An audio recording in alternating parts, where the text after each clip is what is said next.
The James Show Podcast. Well, I asked for solutions to the WNBA's toy problem. It's now been, 5 games that marital aids have been thrown onto the court. I mean, it's kind of funny the first time, but still wholly inappropriate, seeing as how there's supposed to be a family event and children are watching. So I wish it wouldn't have happened once. I hope it never happens again. But now it's happened, 5 times? Some girl got hit in the leg in Brooklyn. And so the question is, if you're the NBA, how do you make them stop it? 800-288-9227. This is Joe in Carrollton. You're on WBAP. Man, the fact that a 12-year-old little girl got hit by one of these things, that could be a form of assault. So anyone caught doing it, they should have to register as a sex offender. I bet it'd stop immediately. Yeah, I'll hang up so I can listen. Well, you don't have to hang up. We can have a conversation here. But, I mean, is that already illegal to, wave a obscene toy in front of a child's face? It seems like something that would already be illegal, and you wouldn't have to step up any charges or pass any new laws. Because it's something that has come up on the show when we talk about the obscene stuff that's in your kids' libraries at school. It's like, well, you can't expose kids to obscenities and phallic things that are intentionally supposed to be titillating for not educational purposes. I think you're onto something. Could we just throw in a sex offender statute on that one? Kent in Garland, you're on WBAP. Yeah, James, for about the same cost as putting up those nets around the courts, I bet they could get a surveillance cameras set up to watch all the stands that are close enough that people can throw things. And then if somebody does throw something, you just wind back the video and find out who it is, and now you've got video evidence to charge them with a crime. Okay, they're doing that now. They're identifying all these guys and showing their videos and trying to track them down, but it doesn't seem to be working. Well, maybe they need a little help with motion detectors or AI or something so they can zero in on the people throwing things. The guy that threw the one in Brooklyn that hit the girl in the leg, they have a good photo of him. They have a still frame from the video. They have him walking out of the stadium right past the camera. You can tell his facial features. He's wearing a Beavis and Butthead shirt, and it's like a new one from the reboot. So I think they're going to catch all these guys, but I'm surprised it got this far, actually, Kent. Yeah, well, if they can actually identify the specific seat that the thing was thrown from, and then maybe check that against the names or credit card numbers of people who bought the tickets, that would also help. I'm a software engineer myself, so I went right for the high-tech solution. It's good to know they're already working on it. Well, I like how in hockey, you're encouraged to throw stuff on the ice. I know technically they don't want you to throw stuff on the ice, but doesn't Detroit throw a squid on the ice? If there's a hat trick, you're supposed to chuck your hat on the ice. And there's a few other little secret things that happen in different stadiums where they have traditions where they throw stuff on the ice. But here it's frowned on. Should they just embrace it as part of the show? I mean, if it wasn't an adult obscene toy, I would think, yeah, maybe they need to embrace whatever this cool trend is, but it's not. Well, if they're throwing anything dangerous, that's got to be a crime. I mean, if they want to throw flowers, I'd be okay with that. Great example. Thank you very much, Kent and Garland. This is Jason in Flower Mound. You're on WBAP. What would you do? Well, I mean, I don't want to say something unpopular, but if they stopped subsidizing the WNBA, they wouldn't have the problem in the first place. But with that said... Stop. You're so mean. We're trying to help them out here, Jason. But I'm surprised it made past security. I mean, no. Do they not have metal detectors? Well, they're not metal. They would get through a metal detector. They're like jelly or plastic. It's an X-ray machine. It's not metal. It's an X-ray machine. Well, so you literally, I go through security every day, and your bags and everything are X-rayed, and I can see exactly what it is. I don't think they X-ray people to go into WNBA games. Well, there's your answer right there. We got to start X-raying people for toys, for adult toys? No, it's an X-ray machine. I go through security in a courthouse every day, and you put it in a tray, and it goes through a machine, and it literally has a screened image of what's in your bag. Look, not to make a bad topic even worse, but couldn't you hide this pretty easily? Well, you could. I mean, but I don't think somebody that's, trying to be a smart aleck is going to go through that much trouble. Well, maybe the adult toys would at least get smaller if that was the case. We'll just leave it at that. I mean, if you want to talk about disrupting a public event or whatever, you can make it a felony. Okay. Okay. Yeah. They got to do something, though, because it's not stopping whatever they're doing. It's not working. So all ideas are welcome, and those were good. That was good stuff. That's Jason in Flower Mound. Thank you, sir. Do you have kids? I got 4 of them little punks. I'm so ready for them to go back to school. Bug Tussle starts school on Wednesday. That's cool. And there's some changes to the school since we started going there. For some reason last year, they had to put a fence around the campuses of Bug Tussle. Was that like some state law?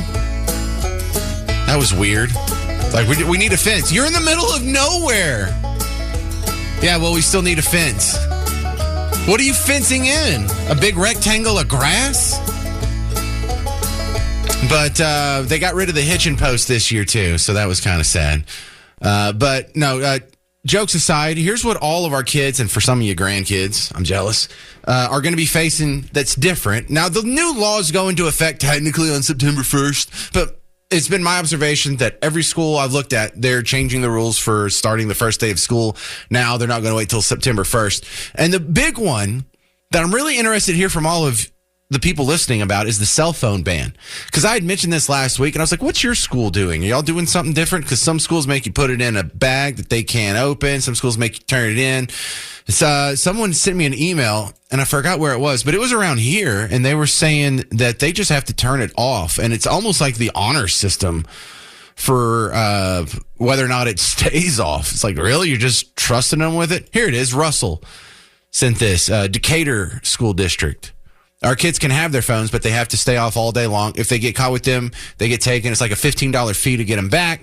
But they don't have to turn them in at the beginning of the day or put them in a pouch or nothing like that. Just keep them put up and turned off. Interesting. I think that's what they're doing in Bug Tussle. But I'm really not up to speed on my own kids quite yet. I'll find out tomorrow because that's the last minute. I'm a last minute guy. I start my Christmas shopping on December 23rd. I find out the new school rules. What is it, Monday? And school starts on Wednesday. The other one that's going to be new that everyone should notice is the 10 Commandments are required to be in every classroom in Texas public elementary and secondary schools. So big ups to Jesus for that one. Not sure if it'll help with the whole lot. Certainly can't hurt. And certainly be nice to see something that is of a religious nature, not treated like an absolute pariah. Oh, no, we can't teach our kids about it. Might overlap with religion in some fashion. It's a ridiculous way to go about your education. Senate Bill 11, a new one, allows time for prayer and reading religious texts. Now, it's not going to be part of the curriculum, but it requires school boards to vote on allowing designated prayer time. So then if they get voted on, yes, it will allow a school to designate a time for prayer and Bible reading. And I think that's going to happen a lot in the schools out in the middle of nowhere and not at all at the schools in town. I'll be interested to see what happens in that very important middle ground of the suburban school districts, like a Decatur, like a Frisco, like even I would count like a Forney. DEI has now been banned in school. There should be no diversity, equity, or inclusion initiatives K through 12 public schools and also in colleges here. But it also bans the teaching of gender identity and sexual orientation while requiring parents to opt their children into whatever sex education there is. There's not an opt-out. There's an opt-in for sex education. A new law allows parents to restrict library materials from their student. So that gives parents and school boards the final say over what materials are allowed in their schools' libraries. For some schools, they were leaving it up to the school's librarians. The school boards were like, well, it's not up to me. It's the librarian. I didn't get to choose. And if they said it's okay, I'm not a librarian. I would defer to the expertise of libraries, and that would be librarians. And it was just a real cowardly deflection from the very real criticism of allowing obscenities in front of kids. Only approval of 50 parents or 10% of the parents in the district, whichever is less, would be needed to create oversight councils. Love that.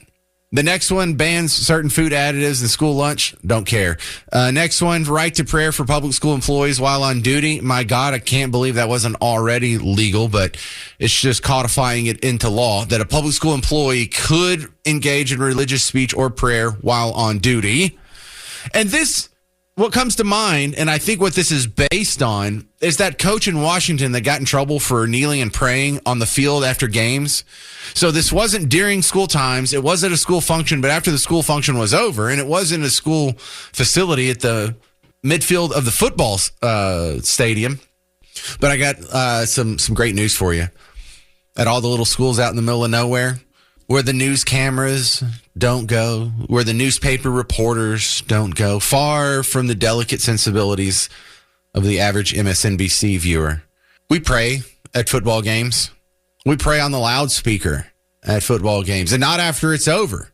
Like right before the whole thing starts, we'll do the Pledge of Allegiance. We'll say a prayer.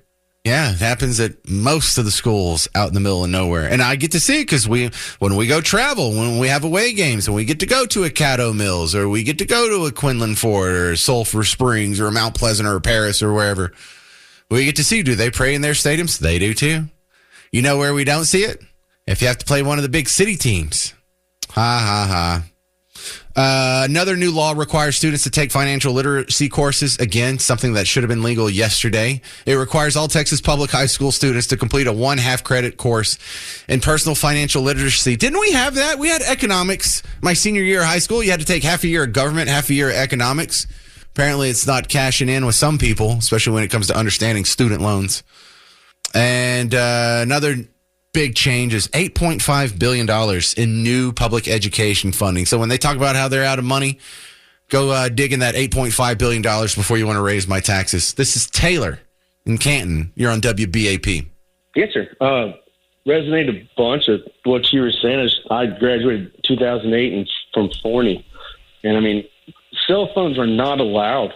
I didn't even know that cell phones in school were a thing right now. Like, if you got it found, it would get taken up till the end of class. So you were never allowed to use it. I'm sorry, do you have kids in school right now? No, sir. Oh, okay. Well, no, man. Cell phones are definitely in schools. Really, like, listen, I graduated in the 90s, and there were some rich kids that had cell phones way, way back in the day. And as college, there was a few more kids.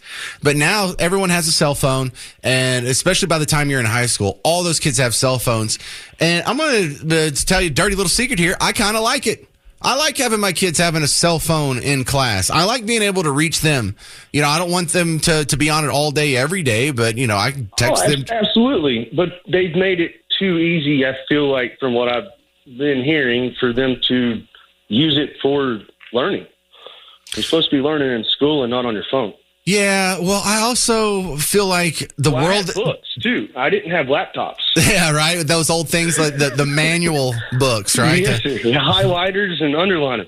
So here's where I try not to be the old man yelling at clouds, like, get off my lawn. The world that my kids are going to be going into in 5-10 years, whenever they fall out of school, is going to be so online-centric, so social media-centric, so phone-centric, that I think they'd be better off learning how to deal with this. Even if it is a constant distraction, then they need to learn how to deal with this constant distraction. They need to find the fine balance between having the power of all human learning and understanding in your left hand at all times, and also being able to put it face down on the table and pay attention to the human beings that are in the room with you. And I don't think they'll learn that if we take it away or if we just ban them. I don't disagree at all. I went to college in 2008 and everything started transferring to the computer online, and I fell apart. Like, I wasn't used to studying on tablets and on laptops. I wanted books. All right, Taylor. Well, that world is not existing anymore. It's going to be different from here on out. 35. So right. Well, I like this whole thing where you don't have to read books anymore. Just get an audio book and you can listen to it on your way home while you're stuck in traffic on the way to Bug Tussle.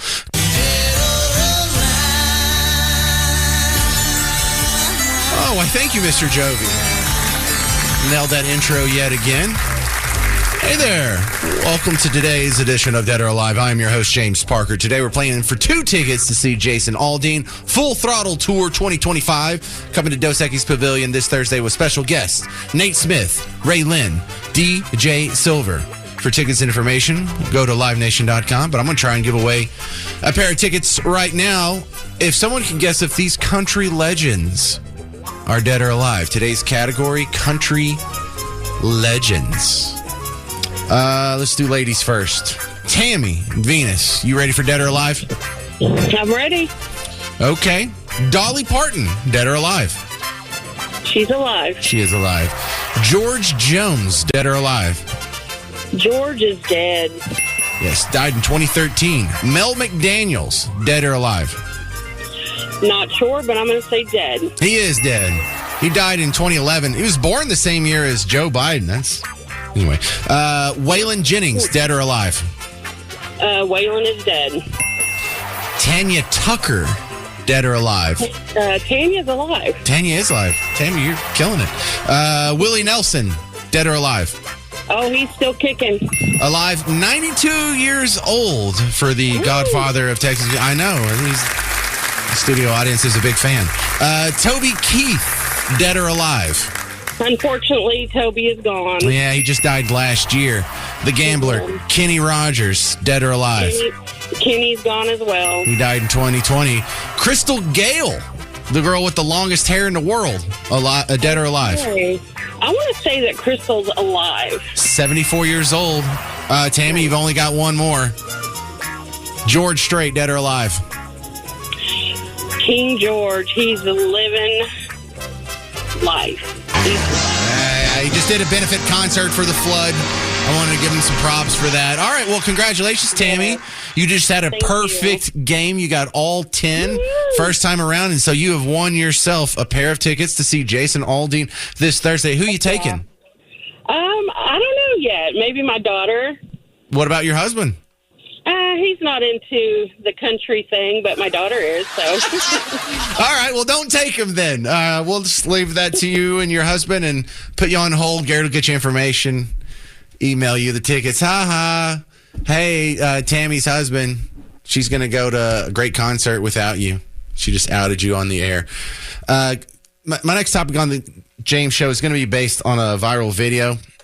Now, I didn't see the viral video before I saw the absolute bloodbath and carnage around this viral video, because this lady put out the viral video and then like Matt Walsh and a few other influencers commented on it, which means all the people who hate Matt Walsh and some other influencers had to comment back, and then all of their little fanboys. So it's just, this is what happened from this one viral video, which really stemmed from the question of there's a mother, a single mom, on food stamps, and she's asking, does her little girl not deserve a popsicle?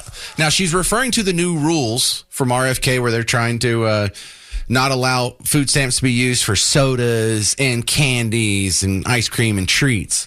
But check this out. I am so dumbfounded right now. There are people that genuinely think that people who use EBT don't deserve soda, candy, or desserts. Kind of. You're going to tell me that my daughter doesn't deserve a popsicle? You're going to tell me I don't deserve to get brownies? Yes. You're going to tell me I can't have Dr. Pepper with my dinner? Yes. And all I'm hearing is be grateful, be grateful. It's free food. Get off of your throne of entitlement and take a look around, you guys. Everyone is one bad day away from being homeless or even needing government assistance. Do you guys not see how that makes you look? Your lack of empathy and understanding is outstandingly atrocious. I love they've just totally tried to own this empathy term. How come you don't have empathy? You have no empathy. Where's your empathy for me? Where's your empathy for the person paying for it? You're taking money by force from someone and then having the government give it to you, and you're like, how dare they have any opinion on how I spend their money? Screw you. Where's your empathy for the people who earned that money that was taken from them? You mean my child can't have a popsicle? It does seem kind of trifling that if you're going to give them $5, why not let them buy a popsicle? What do they have to buy an organic banana with it? But on the other hand, that's not your money. And if you are so poor that life and death is hanging in the balance of of the nutrition that you're going to get with this, then you wouldn't be buying popsicles. In fact, the fact that you're buying popsicles shows that it's not really necessary for your existence or your nutrition. This is a luxury now. You've turned something that was a life or death situation, made it into a luxury, and you're wondering why people aren't jumping on board with you? That's why it really is that simple. So the question becomes, what about you? Do you think moms on Snap should be able to buy their little daughter, their little princess popsicles? Because a couple of things you can't see in the video. Her makeup is all over her face. It's not like she just put on some lip gloss. She has full face makeup. She actually has nails that are done. You can tell she's talking into a smartphone. So she has a smartphone. She has an internet connection. There's a pretty big TV in the background, but she can't afford to buy a popsicle with her own money. Pretty tired of that. Also, you're upset you can't buy like cookies. You can't buy cookies with food stamps anymore. But you know what you can buy? You can buy sugar and flour and butter, vanilla, maybe some chocolate chips go in there. You can buy all the ingredients to make junk food.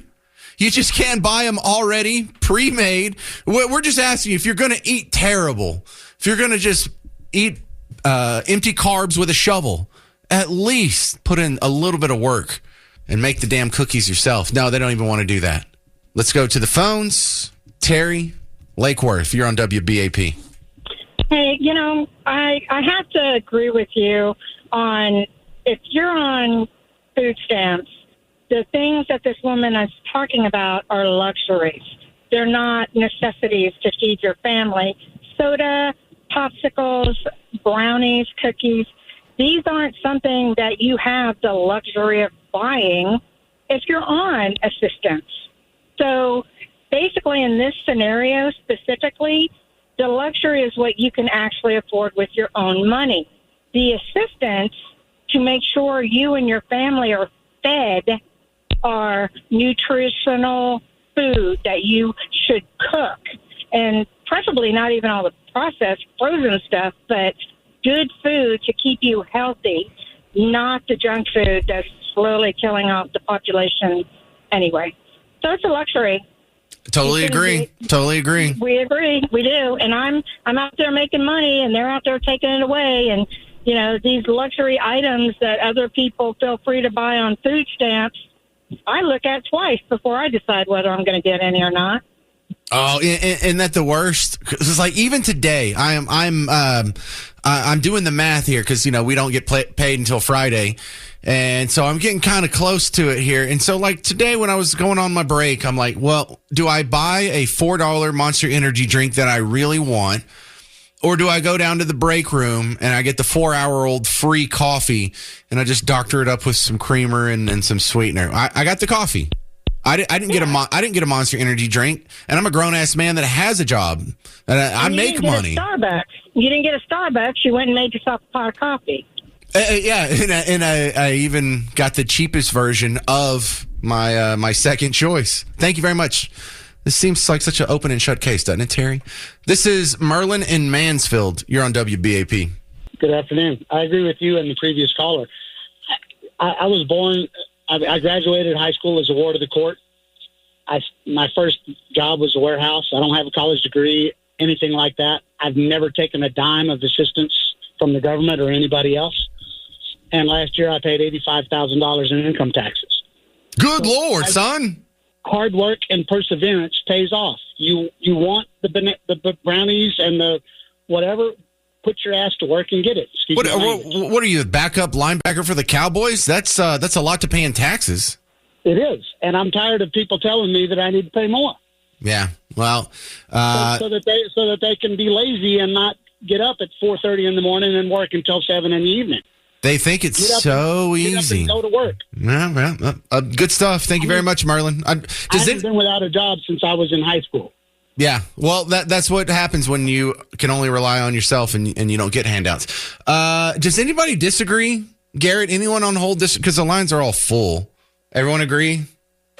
I think they all agree. Let's try. Scott, Krugerville, do you agree or disagree? I agree with you.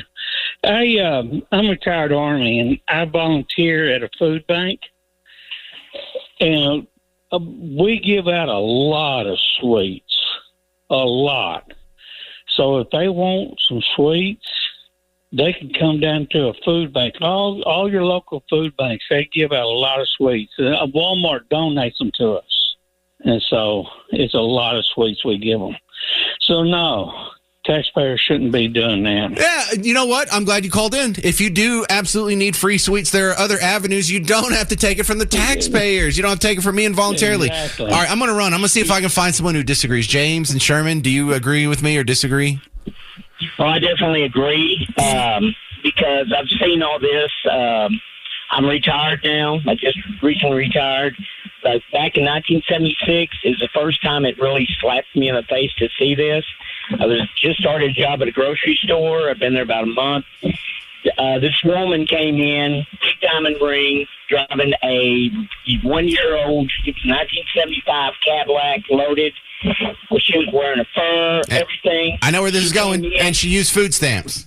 She had food stamps. She had like $400 in food stamps to buy groceries. Dude, I saw that. I was a bagger in high school, and I saw the first time I saw that, I'm like, oh my goodness. And the 8,000th time I saw that, I'm like, I am scarred for life. Is there any way we can?